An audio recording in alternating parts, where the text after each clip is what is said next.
Ce 12 janvier, c'est une date dans l'histoire qui va nous permettre de parler d'un personnage dont j'ai déjà évoqué l'influence sur l'Europe et aussi sur l'Amérique du Nord. Ce personnage, c'est bien sûr Napoléon qui a marqué le début du 19e siècle, qui a marqué la Suisse parce qu'il a contribué à faire en sorte que la Suisse moderne émerge.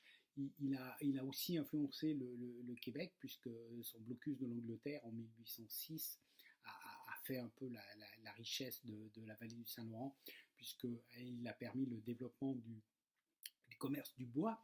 Mais ce 12 janvier 1814, si on parle beaucoup de Napoléon, au fait, il n'est pas là.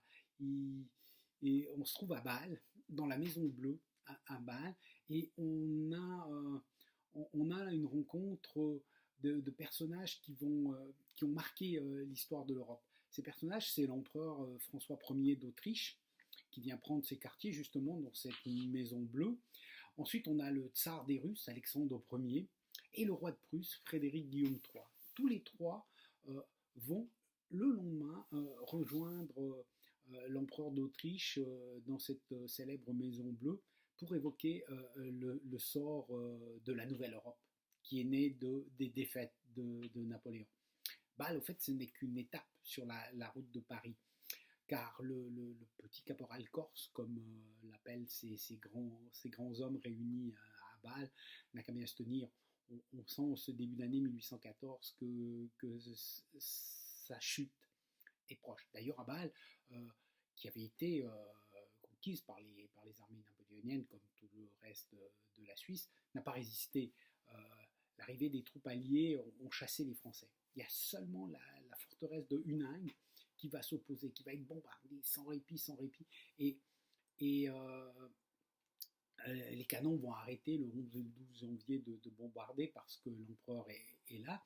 Mais ça va reprendre. Et cette forteresse de Huningue va avoir le courage de résister toute l'année 1814, ainsi que durant les 100 jours, le retour de Napoléon qui s'est échappé de son exil de l'île d'Elbe, où l'avaient conduit les trois grands vainqueurs réunis à Bâle, pour revenir durant presque 3 mois, redéployer ses ailes sur l'Europe.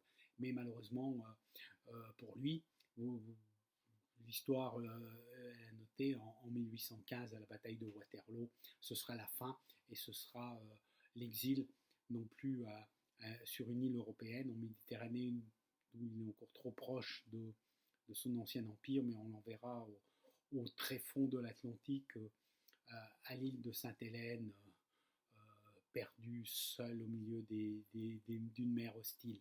Et le lendemain de cette défaite de Waterloo, eh bien, la forteresse du petit Huningue à Bâle va capituler.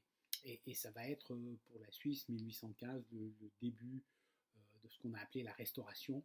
On reviendra avec un régime où les cantons reprennent de l'importance, et c'est le début de ce qui va amener la Suisse moderne en 1848.